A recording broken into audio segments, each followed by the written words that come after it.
Okay, so the standard problems in this chapter are work problems and energy conservation problems, and I'm going to do some of each.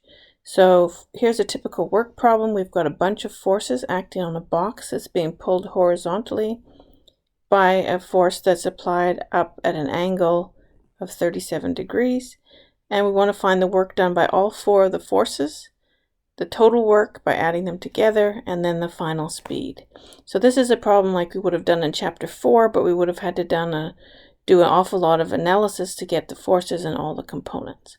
So let's first do the work done by the boy. So the equation is that the work is equal to the force times the distance times the cosine of the angle between the force and the direction that it moves. So in this case, the force is the force of the pull, 50 newtons.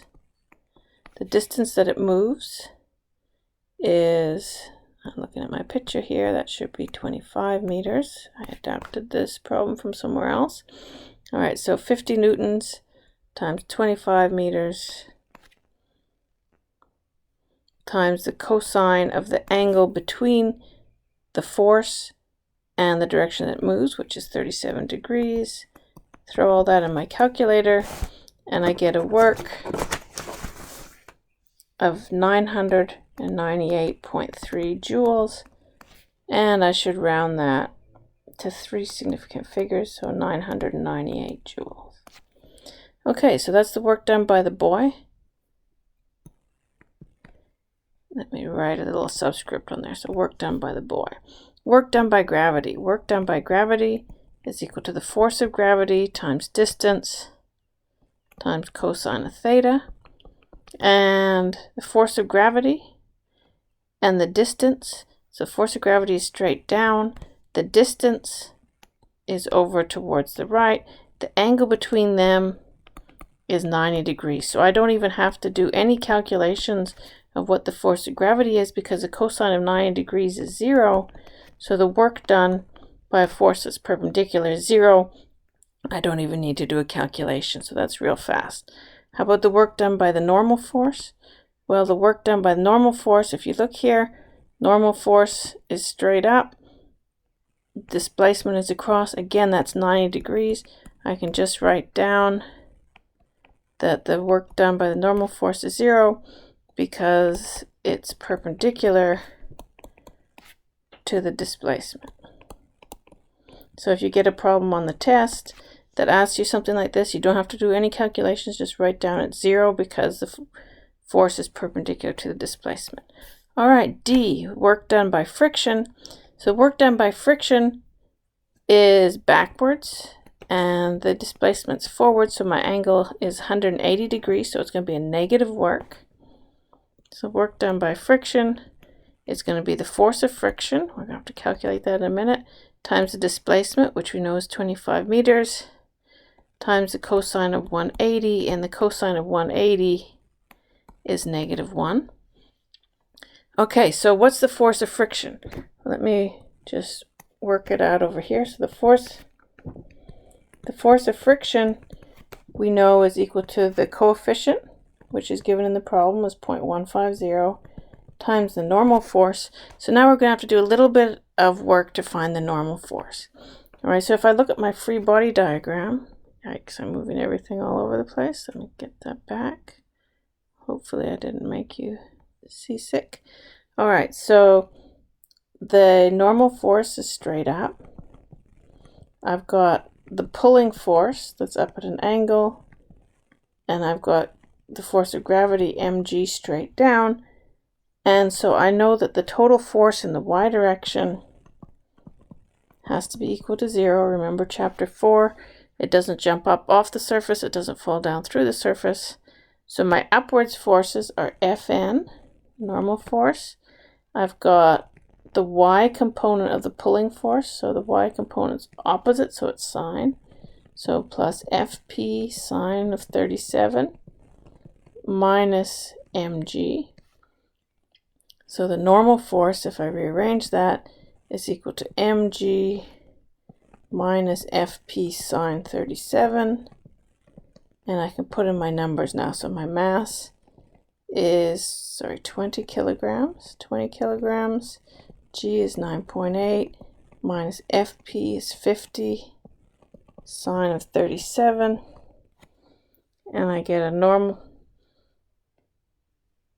force is, where's my number?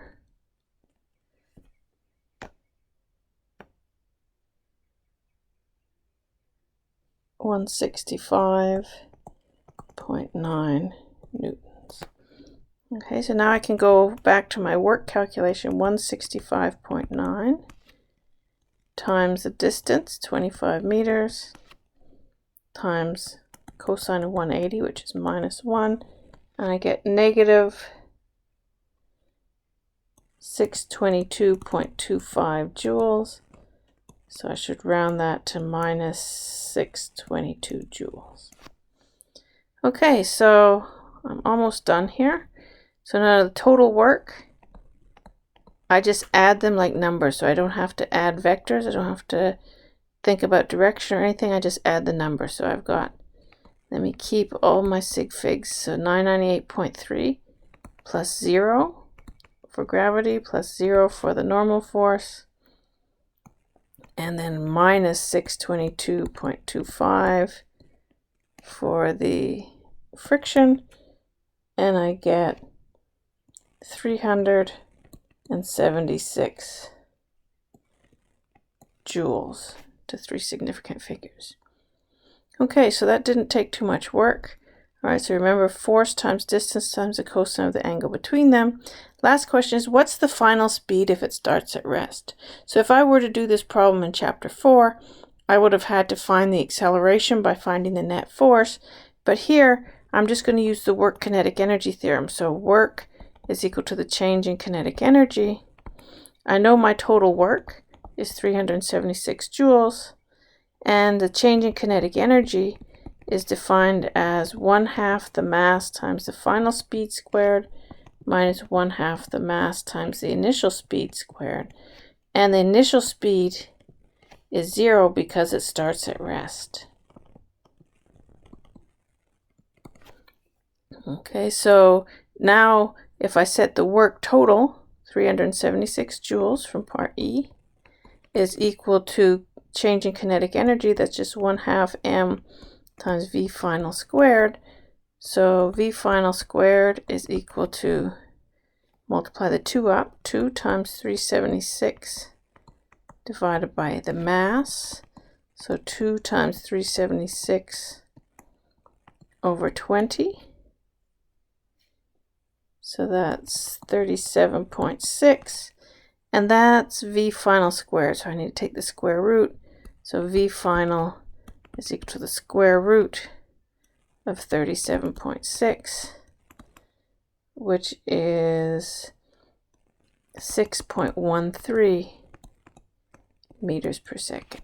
So whenever you're given a problem like this where you get the total work and you're asked to find the final speed, you're just going to do it like this. Okay, so that's pretty much all the kinds of work problems you can have. How about an energy conservation problem? So let me make this a little bit bigger so you can read it a bit better. All right, so energy conservation problems, what we're going to do is we're going to find the equation for the energy at one point, and if energy is conserved, we're going to set it equal to the energy at point 2. So if as long as there's no friction in the problem, then energy at 1 is equal to the energy at 2, and solve for the unknowns. And we've got 3 different kinds of energy that we talked about. Gravitational potential energy, which is just mg times the height. The elastic potential energy, if we have a spring, which is 1/2 kx squared, and the kinetic energy, which is 1/2 mv squared. So let's first do a problem of each with gravitational and elastic, and then we'll do a combination problem.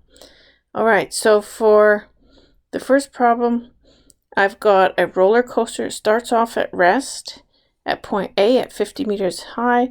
It goes down this complicated path, up and over another hill to point B, which is 10 meters off the ground. We want to know what's the speed at point B. So our recipe is that what we're going to do is we're going to consider the energy at each point, and then we're going to set the two energies equal to each other. So if I look at the energy at point A, So it's only gravity. There's no spring in here. So I've only got elastic potential energy and kinetic energy. Those are the only two types of energy that we can have. So if I look at point A, it's 50 meters off the ground. So it's going to have not elastic, gravitational potential energy. So this is potential energy due to gravity plus 1/2 m times VA squared is its kinetic energy. But its kinetic energy is 0 because it says we started at rest. So this is 0. So the energy at A is just mg times the height at A. So it's the mass, 100 kilograms, times g, which is 9.8, times the height, 50 meters. All right, so if I put all that in, I get 49,000. Let me get my numbers. 49,000 exactly. And the units for energy are joules. Okay, now we want the energy at point B.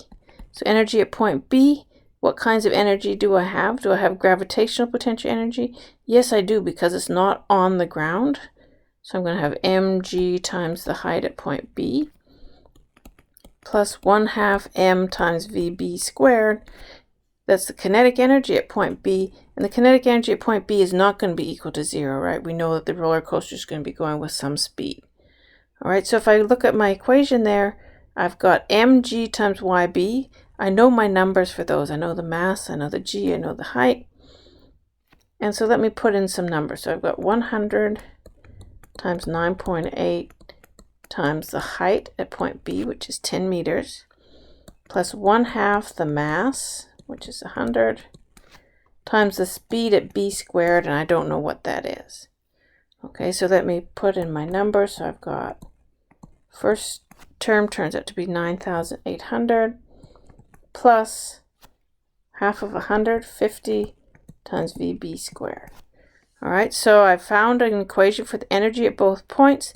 The next step in my recipe, scroll back up to my recipe, is if there's no friction, and we're told in this problem that's frictionless, set the two energies equal to each other. So energy at A equal to the energy at B. So energy at A is 49,000 is equal to 9,800 plus 50 times VB squared.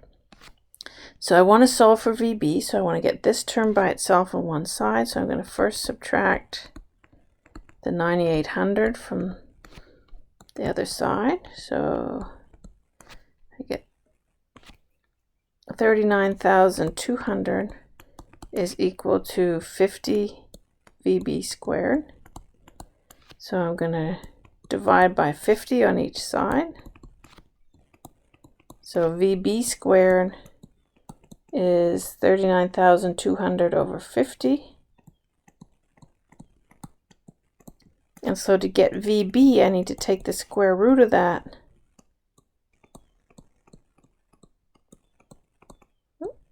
Put an extra 0 over 50, and I get 28 meters per second. All right, so all I had to do was find the energy at each point, set them equal to each other, and then solve for the unknowns. And in this case, we only had gravitational energy and kinetic energy. Let's do a problem where we have a spring. All right, so here I have a car traveling along a horizontal surface. All right, so here's my car. It's traveling along at 18 meters per second. Then it hits a spring, so this could be something like a subway stop system. It hits a spring, it compresses the spring by a distance of 2.2 meters, and at that final position, it stopped. So let's call this position 1 is where it's moving, position 2 is where it stopped. So at position 1, the energy at 1, there's no gravitational energy because it's on the ground. There's no spring energy because the spring is completely in its equilibrium position, hasn't started compressing the spring yet. So the total energy there is just 1/2 m times V1 squared. So that's 1/2 times 1200 times the V, which is 2.2 meters squared. Okay, so hang on, let me find my numbers. Okay, so that's my energy there, and it looks like I didn't actually find what my number is, so let me just write that down. Okay, so E2 at position 2, now the V is equal to 0, it's at rest, so kinetic energy at 2 is equal to 0, but the potential energy at 2, I'm going to have a spring potential energy, which is going to be 1/2 k x squared. So I've got 1/2 k times x, and x is how far it's compressed, and that's going to be the 2.2 meters. So it's going to be 1/2 k times 2.2 squared. And I messed up here, didn't I? All right, so this velocity, V1, is 18 meters per second. Okay, so here, let me just write this down. So at point 1, V1 is equal to 18 meters per second, and the potential energy for the spring is 0. Okay, so my energy at 1 is all kinetic, my energy at 2 is all potential. So now I'm going to set E1 equal to E2 and solve for my unknown because it's frictionless. All right, so if the problem doesn't specifically say there's friction, you can assume it's frictionless. We can do this. So I've got 1/2 times 1200 times 18 squared is equal to 1/2 times k times 2.2 squared. Okay, so I'm going to find, I want to solve for k. So let's see what I'm going to do algebraically. So I'm going to cancel out that 1/2. So I've got 1200 times 18 squared over 2.2 squared is equal to k. And so I get my k, that's my spring constant, is 80,331 newtons per meter is a unit for the spring constant. And let's see, it looks like I've got two significant figures, so I need to round that to 80,000 newtons per meter. So for elastic, the energy is 1/2 k times the amount that the spring is stretched or compressed squared, 1/2 kx squared. Okay, so the favorite kind of problem for putting on a test is one where I've got a combination of all these kinds of energy. So I've got an elastic potential energy, I've got a spring involved, I've got gravity, I've got some height change involved, and I've got kinetic energy. So let me do one of those, and then the problem that you're going to be doing on Friday will be another one in a different order. All right, so here I've got a spring. So I take a block, I push a spring in to compress it at point 1, then I'm going to release it. And so when I release it, now that spring is compressed, it's got energy stored in it. It's going to make the block shoot away across this horizontal frictionless surface. It's going to hit a ramp. It's going to go up the ramp until it runs out of steam at point 3, and then it'll turn around and go down. So what we want to do is we want to find what's the speed of the block at point 2 and what's the height that's going to go up, what's the distance it's going to go up the ramp before it stops. All right, so let's first of all find all our energy. So at position 1, what kind of energy do we have? Well, it's on the ground. So at position 1, let me just write this over here. So at 1, the potential energy due to gravity is 0 because it's not off the ground. The spring is compressed, so I'm going to have some potential energy from the spring, and it's released from rest at point 1. So the kinetic energy is 0 because V1 is equal to 0. So my energy at 1 is just going to be 1/2 kx squared. So it's going to be 1/2 times k. And let me see, I need to have the spring constant somewhere. It looks like it came off of my picture, so let me put it in here. So my spring constant K is equal to 350 newtons per meter. Let me add that on there. All right, so it's 1/2 times 350, and the spring is compressed by a distance of 0.15 meters. So my energy at point 1 is just 3.94 joules. Okay, what's the energy at point 2? Well, the energy at point 2, now if I look at point 2, my spring has been completely released, so there's no spring potential energy. So let me write that over the side. So potential energy from the spring is 0. The potential energy due to gravity, that's also going to be 0 because it's still on the ground.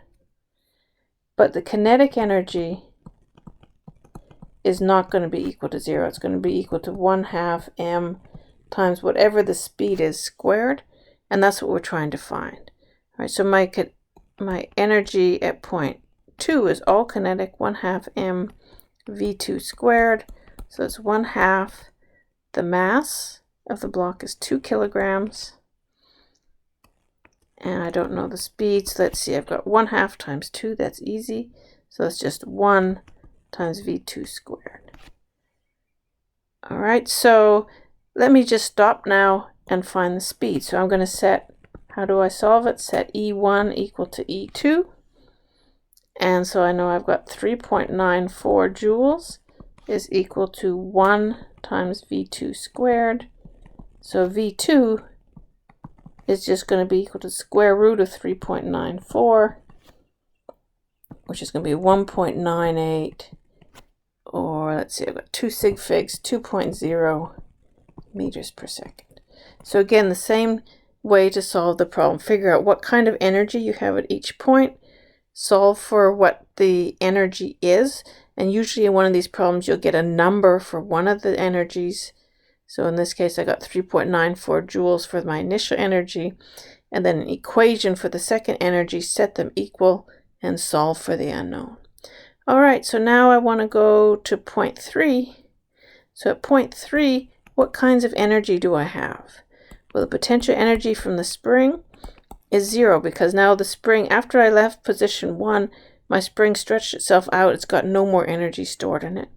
Potential energy due to gravity. Yeah, it's going to have some potential energy due to gravity because it's going to be at a height above the ground. So the potential energy is going to be mgh. And what's the kinetic energy going to be? Well, we're asked to find how far up the ramp will it travel before stopping. So at position C, the kinetic energy is going to be, so position 3, not C. Kinetic energy is going to be 0 because V3 is equal to 0. We said it stopped. So what's my equation going to be? My equation for the energy at 3 is just going to be equal to mgh. Okay, and I'm trying to solve for my h. I know my mass, I know g. So how am I going to do it? Well, I'm going to set the energy E1 equal to E2, and E2 is equal to E3 because there's no friction anywhere, so all of these energies are equal. I've got a number for E1, so I'm going to say E1 equal to E3. So 3.94 is equal to mgh. Okay, and m was 2, and g is 9.8 times h. So my h is 3.94 divided by 2 times 9.8, which is 19.6. And I get my height is 0.201 meters. So it's going to go 0.2 meters above the ground before it turns around. Now this problem is actually asking for something a little bit different. Let me draw a triangle over here. It's asking for, let me go to blue here. It's asking for this distance here in blue. It's asking for that distance d. And what we have is we have a height h of 0.201 meters. So the problem is asking for d. So I'm just going to have to do a little bit of trig. So I'm given that this angle is 25 degrees. and I want to find the hypotenuse of the triangle. So I know that side H is opposite. So H is going to be equal to D sine of theta because it's opposite. So D is going to be equal to H over sine theta. And I know those numbers, so I'll put them in 0.201 over the sine of 25. And so I get, let me just scroll down here. So I get D is equal to 0.475. Need to round that to two significant figures, 0.48 meters. Okay, so all these problems where there's no friction, we solve in the same way. We figure out what kind of energy we have at each point, set the energies equal to each other, and then solve for the unknowns. What if we do have friction? If there is friction, then what's going to happen is we're going to have a change in energy, and that change of energy is going to be equal to the work that's done by friction. So if there were friction between 0.1 and 0.2, then we'd have to say that E1 would be equal to E2. E2 would be less than E1. It would have lost some energy due to friction, plus the work done by friction. The work done by friction would be the force of friction times the distance that the block traveled along with the minus sign. So if you're given a problem, which would be more likely to be on the homework than on a test, where you have some friction involved, there would be a change in the energy between 2 points, and the change in energy would be equal to the work done by friction. Okay, so that's pretty much any kind of problem that you can get for this chapter. Okay, so work problems, work kinetic energy problems, and problems where you have to find something based on energy conservation. So normally a speed at one point, how much a spring is compressed, or how high something goes.